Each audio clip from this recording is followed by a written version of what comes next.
In the icy mountains of the Arctic, a group of genetic researchers affiliated with Han Industries are investigating strange energy signals detected in the area. The team's leader, Qing, suddenly notices fluctuations on the radar screen. This indicates a disturbance in the gravitational field nearby. They immediately report the situation to headquarters. Lead researcher Professor Lin says that this anomaly could be a great opportunity for genetic mutations. But soon after, the vehicle's system malfunctions and the team is left immobilized.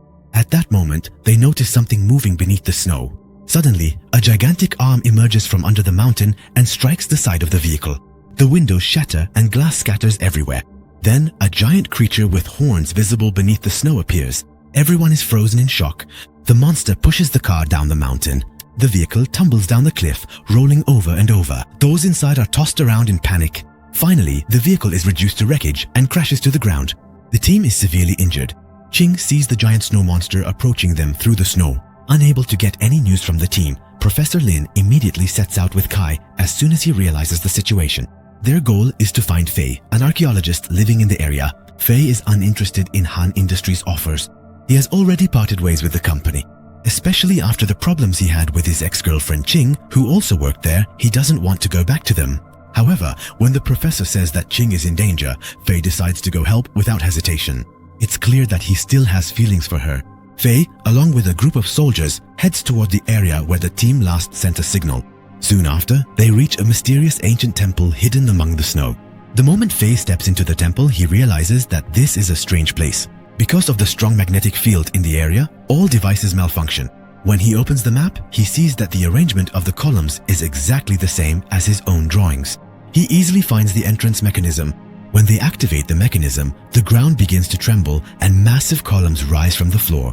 While everyone is watching this scene in awe, suddenly the center of the temple collapses. The ground splits open. The team falls into a giant cavern. All contact with the base is lost, but luckily, no one is seriously injured. When they get back on their feet, they find the remains of soldiers from thousands of years ago. There are holes in the back of the skulls of the skeletons. This detail surprises everyone. As they move deeper into the cave, one of the mercenaries collapses to the ground. There is a large hole in the back of his head. At that moment, they hear clicking sounds from the ceilings. Brain-eating birds hatching from the eggs suddenly attack them. The soldiers immediately open fire, but there are so many creatures that panic breaks out. The birds start hunting the soldiers one by one. One soldier calls for help, but the others are busy reloading their guns. The birds surround the man and lift him into the air. Fei realizes that these creatures are sensitive to sound. She tells everyone to be quiet. Once silence is achieved, the birds retreat to the ceiling. The team begins to move forward carefully and quietly. But just then, Kai's phone alarm starts ringing. The sound echoes through the cave. The birds go wild again. The team is forced to flee in panic. As everyone runs toward the exit, the creatures chase after them in swarms. As a last resort, Fei throws a grenade. There is a massive explosion and the cave shakes. The explosion stops the creatures. The team makes it outside just in time and falls onto the snow-covered ground. For now, they are safe.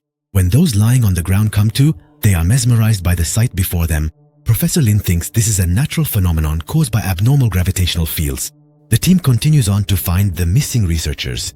Fei finds a piece of a vehicle headlight among the snow. This proves that the collision happened right here. The captain of the mercenaries also finds a camera on the ground. The device is still working, and it contains footage of Qing and his team. This suggests that they might still be alive. While they are discussing what to do, one of the soldiers notices movement nearby. A few seconds later, a gigantic shark bursts out from under the snow and leaps over the people. The soldiers panic and open fire, but the bullets are useless. Because the creature is protected beneath the snow, the giant shark quickly attacks another soldier, grabs him, and drags him away. The team tries to escape, but the monster bursts out from beneath them once again, tossing everyone into the air. Then it opens its mouth and charges at them. Just as it's about to swallow them, the giant shark is grabbed by a huge humanoid creature. This creature is the Yeti. Everyone is frozen in shock.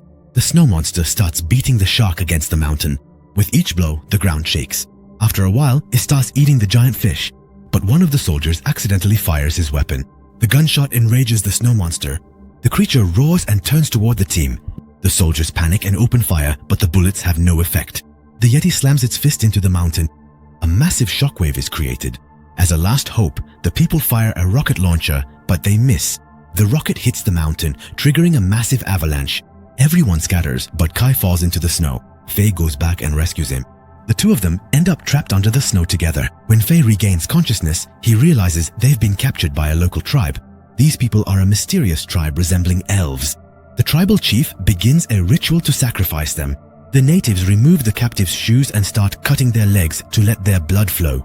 However, Fei secretly cuts his ropes. At the last moment, he escapes and takes the tribal chief hostage. This act enrages the tribe. A warrior leaps onto Fei, throwing him to the ground. A fierce fight breaks out between the two. Fei quickly realizes he doesn't stand a chance against his opponent. The woman pins him to the ground and takes him captive. The villagers all shout the woman's name in unison, celebrating her victory. The woman's name is Ka.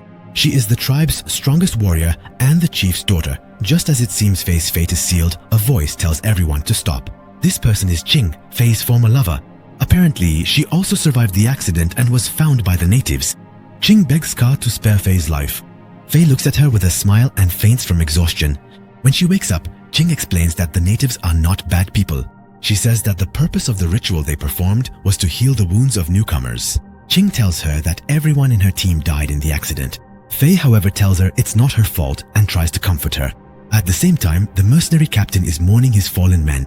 The soldiers can't find anyone in the area, but soon the ground shakes and a terrifying roar is heard from afar. Everyone takes cover in a panic. Suddenly, a Yeti appears. With giant strides, it walks as if passing right over the people. Everyone is frozen in awe at its size. Professor Lin is mesmerized by the sight and reveals his true purpose to the captain. It turns out Lin was already aware of the creature's existence. The real objective of this mission is to capture it. According to the professor, the creature's genetic makeup could spark a major revolution in science. He asks the soldiers for help and offers them a large sum of money in return. The captain immediately accepts this offer. The captain says that the creature is unaffected by conventional weapons and that he will inform his general to call for backup. Meanwhile, the local people, who see the monster as their god, begin preparing a ceremony to welcome it to their village. The elderly priestess, who is Kea's mother, is the only one who can communicate spiritually with the creature, and she leads the ceremony. The village leader blows a large horn to greet the creature. Then the ground begins to shake. A giant Yeti emerges from the foothills of the mountain and rises up over the villagers. The monster greets them with a thunderous roar. Fei gathers her courage and approaches the creature. She reaches out her hand and finally makes contact with the monster. Those around watch this friendly moment with smiles. The ceremony does not last long. Suddenly, there is a huge explosion behind the giant creature. Then a second missile hits, throwing everyone to the ground. The mercenaries have found the location of the village. Professor Lin immediately gives the order to fire. The villagers respond in panic, but they have no chance against modern weapons. Spears are ineffective. People fall to the ground one by one. Seeing this brutality, Kea angrily lunges at the captain. A fierce fight breaks out between the two. Their strength is almost equal. Meanwhile, the monster goes berserk because of the attacks made with firearms by the humans. It raises its massive arm. It is about to wipe everyone out in a single blow, but it stops at the last moment because it doesn't want to kill Fei and her friends. Professor Lin seizes this opportunity and fires his cannon. The energy wave from the projectile shakes the creature. The monster roars in pain and retreats. Then it falls down the mountainside. Fei and her friends are taken prisoner at gunpoint by the soldiers. When Lin sees that the creature has escaped, he bursts into laughter and declares his victory. Qing angrily asks why he is so cruel. Lin, with disdain, says that the monster is a scientific treasure for humanity. The professor points his gun at the nun and demands that she reveal the monster's location. The woman refuses. In response, Lin shoots her husband in front of her eyes. Lin drags her and her daughter Kea away. He wants to force them to talk and find out where the monster is. The mercenaries leave Fei and her friends tied up. The area is filled with corpses. The soldiers take the nun and her daughter and head into the wilderness. They force them to lead the way to the monster. But soon, strange things start to happen. Suddenly, one of the soldiers disappears into the snow and the others go on high alert. At that moment, a giant shark bursts out from beneath the snow. It opens its huge mouth and lunges at the people. The nun grabs her daughter and her friends and runs toward the rocks. But more than one creature rises up from beneath the snow. They surround the soldiers from all sides.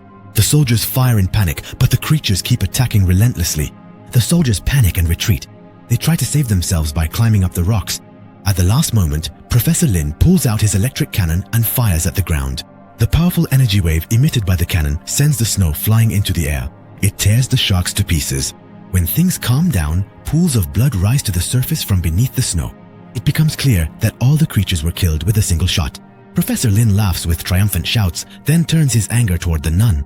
He accuses the woman of deliberately luring them into a trap. He demands that she show him the location of the monster. Otherwise, he says he will kill her daughter. But Kia moves quickly, grabs the man's weapon, and knocks him to the ground. The captain fires as soon as he sees this scene. The nun throws herself in front of the bullet to protect her daughter and collapses to the ground. Kia takes her mother in her arms and begins to cry in pain. At that moment, the monster's deep roar is heard from afar. The creature has sensed the nun's death and has set out for revenge. Within a short time, the mercenaries surround the giant creature and start firing their weapons. The monster roars with rage and launches an attack. Professor Lin fires his cannon again, but this time the creature deftly dodges the attack. Then it stomps its foot on the ground. A massive tremor occurs. The professor narrowly escapes death. The monster hurls the soldiers into the air one by one with its massive arms. It establishes absolute dominance. Amidst the chaos, Kia runs to the captain, takes his weapon, and starts fighting him to avenge her mother. Meanwhile, the monster grabs one of the soldiers and lifts him into the air.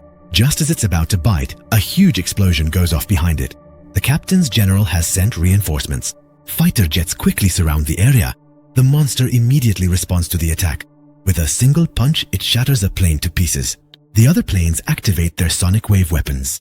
They unleash intense sound blasts at the creature. Professor Lin takes advantage of this opportunity and fires his cannon again. The shot stuns the creature and leaves it motionless for a few seconds. Just as Lin is about to fire a second time, Qing points her gun at his head and tells him to stop this madness. But the professor suddenly grabs the woman's gun and things spiral out of control again. Lin forces Qing to the edge of the cliff. As the woman loses her balance and falls, Fei catches her at the last moment. It turns out she had also escaped captivity. Just as Fei is about to fall, Kai throws a rope and, risking his own life, pulls them both up. In pain, but ultimately, he manages to save his friends. Without wasting any time, Fei takes control of the rocket launcher and targets the fighter jets. Kai, on the other hand, runs to the battlefield to help Kaya. The captain continues to attack the woman in a rage. With a powerful blow, he sends Kai flying through the air. Just as the man is about to deliver the fatal blow, Kai intervenes and knocks the captain to the ground. He takes punch after punch, but he doesn't give up.